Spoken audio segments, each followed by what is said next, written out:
Sherlock Holmes's clients were the rich and famous. They came from all walks of life, even the humblest. Indeed, he was more apt to give heed to the humble client, the minor tragedy, because that was the nature of the man, human and understanding. Yeah, hang it all, Holmes. Let me have a look. After all, I did buy the beastly thing. Why don't you wait for moving pictures, Watson? Much more interesting, you know. Pictures that move? Ridiculous.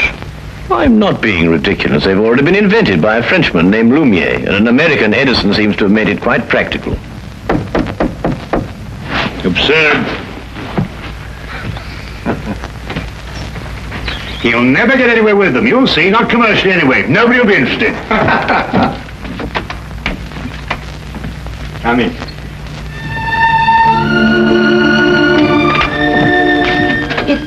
Is Mr. Sherlock Holmes in, please, sir? Yes, he is.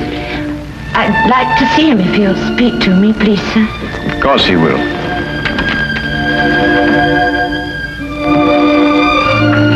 This is Mr. Sherlock Holmes. I'm Dr. Watson. Mrs. Sir? Mrs. Jesse. Oh, come now, my dear. It's not as bad as that. It's Billy, sir. My husband. He's dead. Oh, my dear. Here, come and sit down and tell us about it. Get a cup of tea, Watson. They say he hanged himself, sir, 3 days ago in a hotel in Glasgow.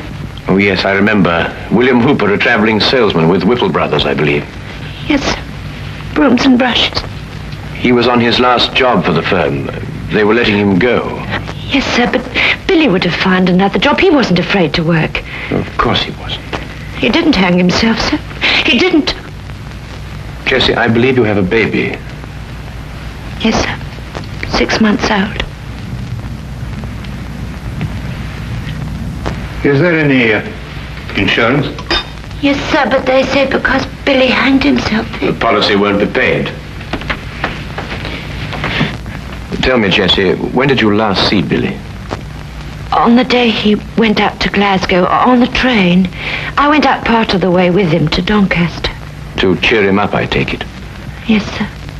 He was so upset about losing his job, about it being his last trip for Whipples. Yes, of course, I understand. Was he in a more cheerful frame of mind when you left the train at Doncaster? Oh, yes, sir.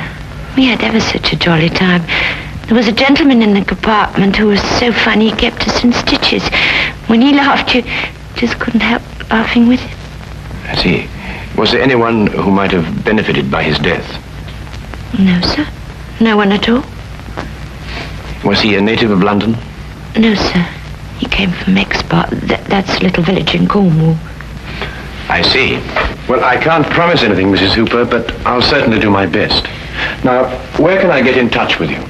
Number 26 Western Lane. And so there's something I must tell you. Yes, Jessie? I'm not very well off, and what with the expenses of the baby and... Never mind, never mind. There's no fee. Oh, thank you, sir.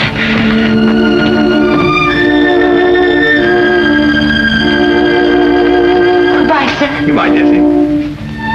Sir, I don't know how to...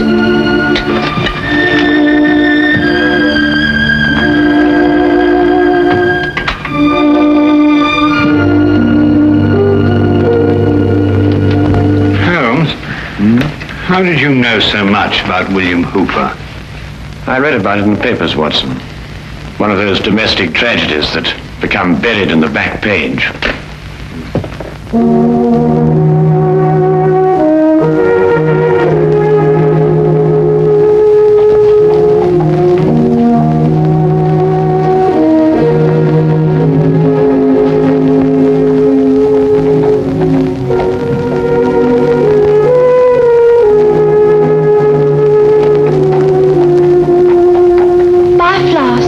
No, thanks.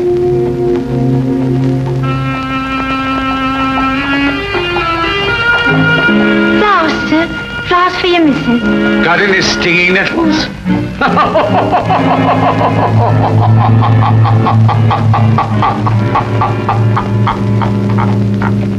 If you want to kill somebody, you can poison them or shoot them or stab them or push them over a cliff if you like, but you don't hang them. It's still deucedly awkward.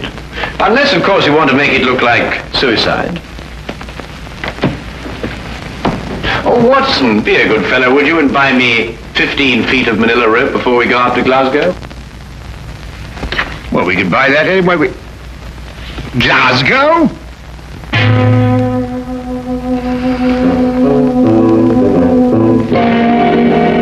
You know, Mr. Holmes, I'm only allowing you to see this rope because my cousin, Inspector Lestrade, asked me to. He tells me you've been a wee thing useful to him down there in London from time to time. Well, that's very kind of you to say so, Inspector McDougal. I'm sure that your cousin would appreciate that. Well, there it is. Nothing but an ordinary rope. Nothing unusual about it at all. Well, it's an efficient knot. Which anyone could have tied. And you're quite convinced that Billy Hooper hanged himself with it, eh? Well, he put the rope round his neck, stood in a chair, and then kicked the chair from under him. But first slinging the rope over a ceiling beam and tying it to a bedpost, eh? Aye. Have you examined the rope with a glass, Inspector? Glass, Mr. Holmes. In Glasgow, we have another use, a more practical use for a glass. To put a wee drop in, you can. Oh, yes. Then you'll find this glass a wee bit different, Inspector. It helps you to see things more clearly. Just what am I supposed to see with this? That the fibers on the rope that were slung over the beam point towards the noose. I can see which way they point, but I can't see the point of them. Ah, well. You will, Inspector. Now I should like to have a look at Billy Hooper's shoes and the room in which he was supposed to have hanged himself. Mr. Holmes, I'm beginning to have a great deal of sympathy for my cousin, Inspector Lestrade, to say nothing of the entire London police force.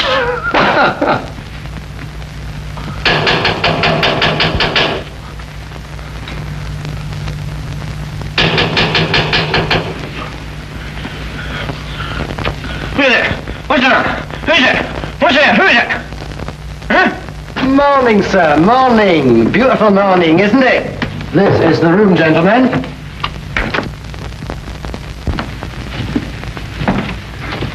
This is the beam, I presume, over which the rope was slung. And this is the bedpost the laddie tied the rope to. Interesting. Just a little routine detection, sir. Why don't you go back to sleep? Watson, let me have the rope you bought in London, would you? Yes.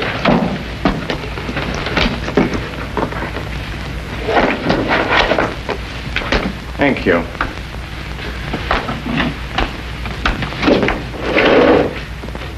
Now, would you come and stand under the noose? Just a minute, Holmes. What are you up to? Mr. Holmes, I'm afraid I can't allow you to hang your friend in my presence. Oh, very well. I only wanted to make the demonstration as graphic as possible. Would you hold it, Watson? Now, observe the rope, Inspector, passing over the beam as I hoist Watson up. What is all this in aid of? Oh, just an experiment, Watson. But I believe you put on a bit of weight, old chap. This nonsense in aid of. Let's have a look at the rope. Inspector, observe that part of the rope which passed over the beam. You'll note that the fibers point towards the noose. Exactly like the fibers of the rope Hooper was hanged with. So they do. But if he had hanged himself by kicking the chair from under him, his body dropping down would have caused the fibers to bend in the opposite direction, away from the noose. I've got it, Holmes. And because the fibers bend towards the noose, therefore, Hooper must have been pulled upwards. And since he obviously didn't pull himself up, someone else must have. And that is murder. Murder? What are you talking about? The late William Hooper, sir. Mr. Holmes here, by a brilliant feat of detection, has just proved conclusively that he was hanged here, in this very room. Hanged in this very room? Let me go in here.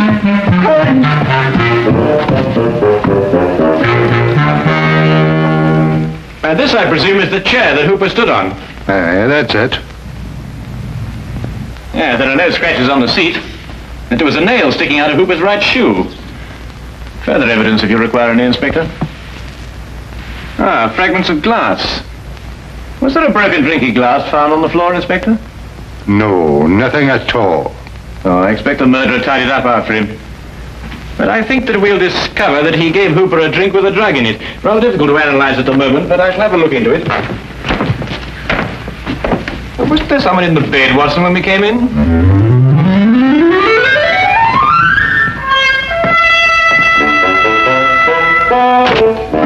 John Carver, 28 Merritt Road, Birmingham. Henry Hampton, 76 Casket.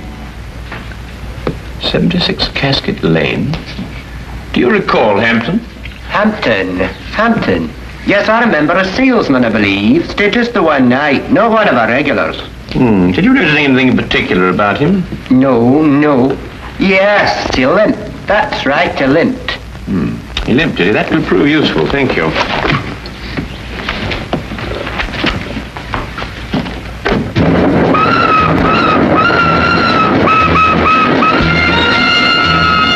Aside from the fact that Hooper was murdered, what else do we learn in Glasgow?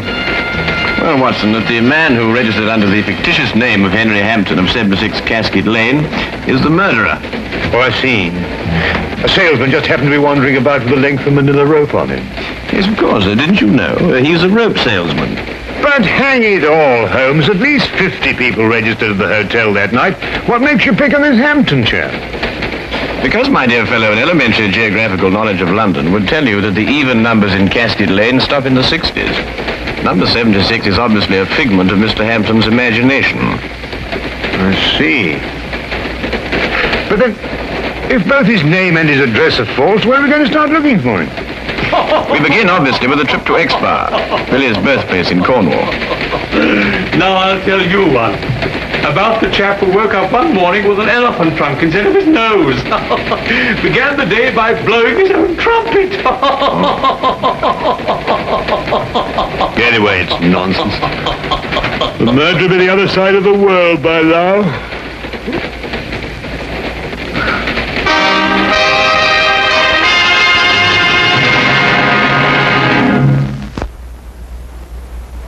And now we return to the case of the Jolly Hangman.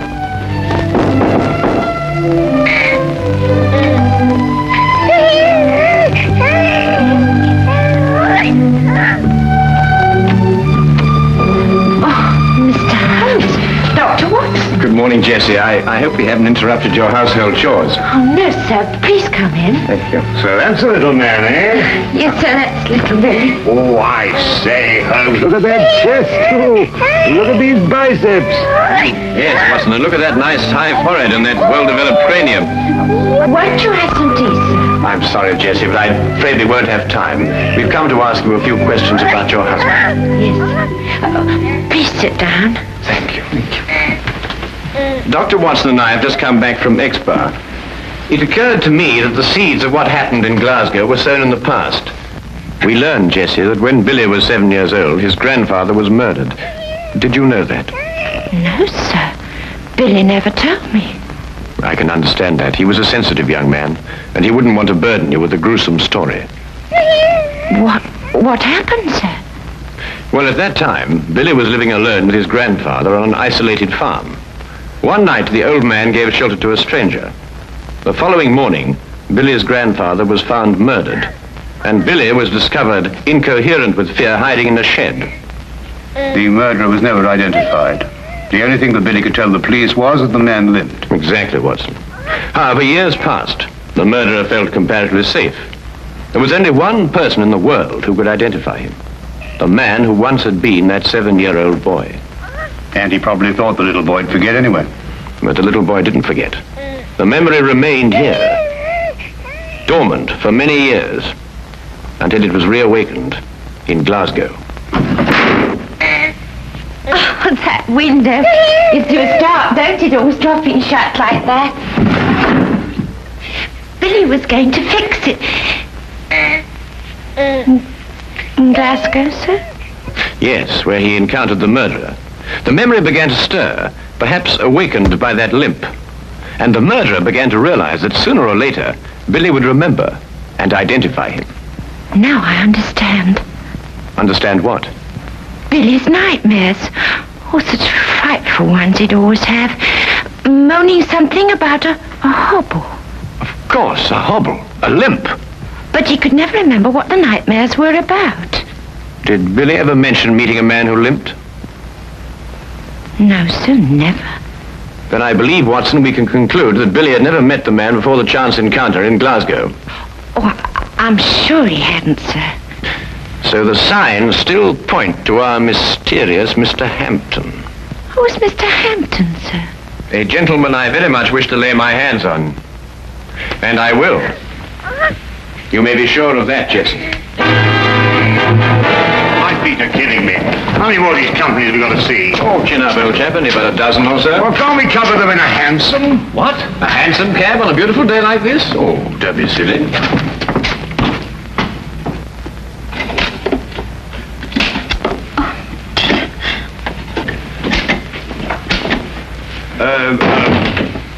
Good afternoon. Do you use a colon or a semicolon after, dear sir? Oh, colon, miss. Now, come along, Holmes. You know better than that. A semicolon, young lady. But I can't find either. Tell me, is your sales manager in? A sales manager? That'd be Mr. Thornton, wouldn't it? Or Mr. Baxter? Yes, Mr. Baxter. Did you have an appointment with him? No. Must we have one? I don't know. I'll ask him.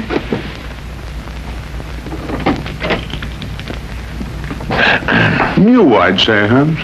Yes, a safe deduction, Watson. You noticed the fingernails unbroken? Oh, really?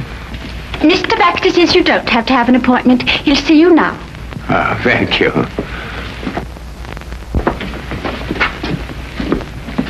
Good afternoon, gentlemen. Good afternoon. And what may I do for you? Good afternoon. My name's Dr. Watson, and this is Mr. Sherlock Holmes. Sherlock Holmes, eh? Oh, this is an honor. Not here to arrest anyone, though, I hope. Would it be an imposition to ask for your salesman's itinerary during, let's say, the last few weeks? The cities they've covered?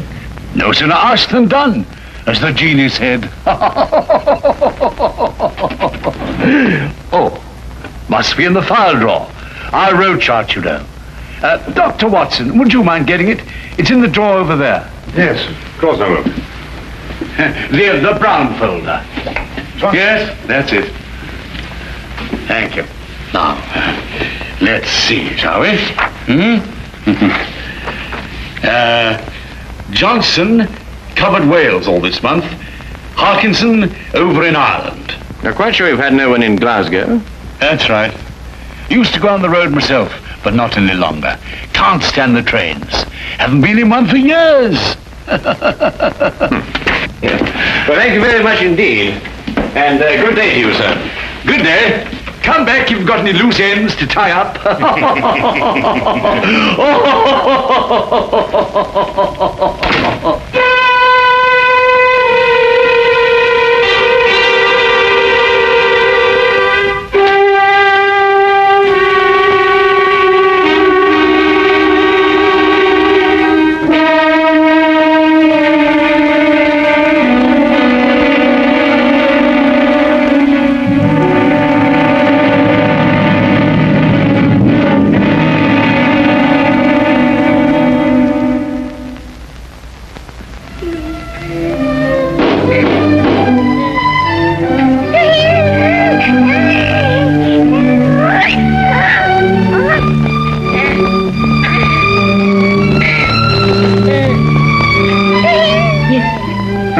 Good afternoon, Mrs. Hooper.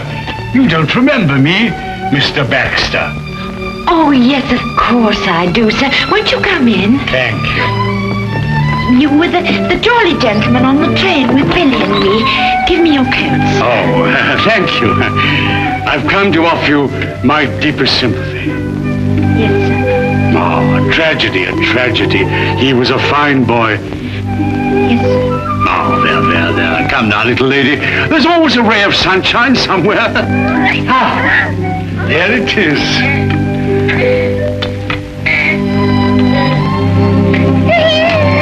A little bundle of happiness. A joy and blessing for you. You'll always have...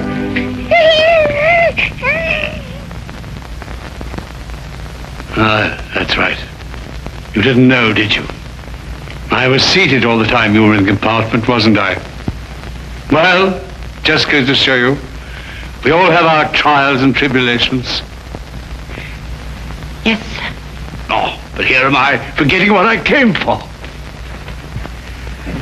How'd you like a job, little lady, and someone to take care of the baby? Oh, sir.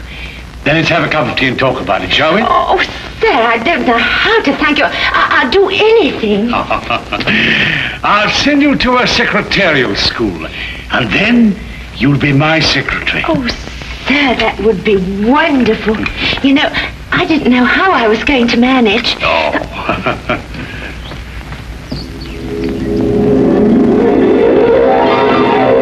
Take sugar, sir. Huh? Oh, no, thank you. Looking at you is sugar enough for me.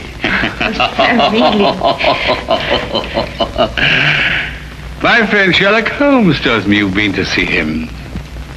Do you know Sherlock Holmes, sir? Oh, I should think I do. Always asking my advice, Sherlock is. Can't solve a case without me, he says. He and Dr. Watson went up to Glasgow, you know, inquiring at the hotel where Billy was. And then they went down to Expa. How do you know all that, sir? Oh, Sherlock tells me everything. I suppose you told him that you and Billy met me on the train. And you gave him my name. I'm afraid I'd forgotten your name, sir. Hadn't you now? Then you're the only one who knows, eh? Well, wouldn't Sherlock be surprised to find that I'd met Billy on the train? Yes, indeed. Wouldn't he be surprised? Yes, sir. Now, drink up your tea, and we'll talk about your new job. Huh?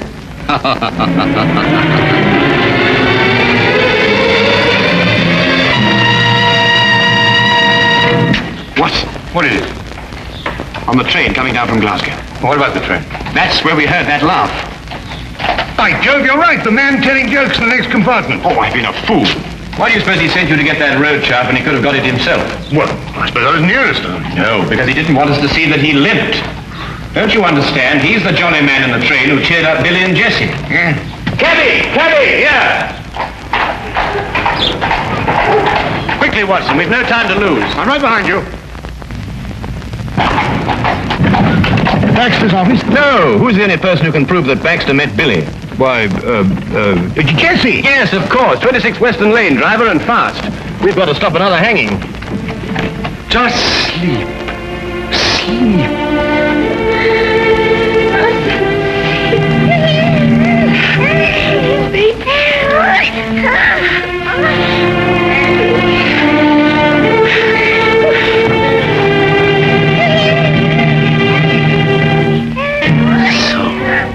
You had to go to Sherlock Holmes, eh? Couldn't leave well alone, could you? You're just like your husband in that. He couldn't let sleeping dogs lie either. The way he looked when he saw me walk out of the train at Glasgow. Well, maybe he wouldn't have remembered my limp from that night, and maybe he would. No point in taking chances. I don't believe in taking chances. Mrs. Hooper? Mrs. Hooper! It's Sherlock Holmes! Open the door! Mrs. Hooper!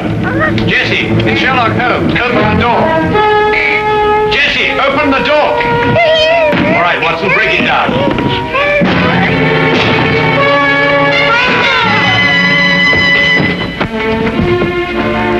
It's all right, she's just drugged. Look, what?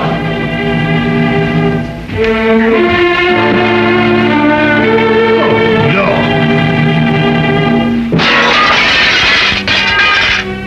Neck broken.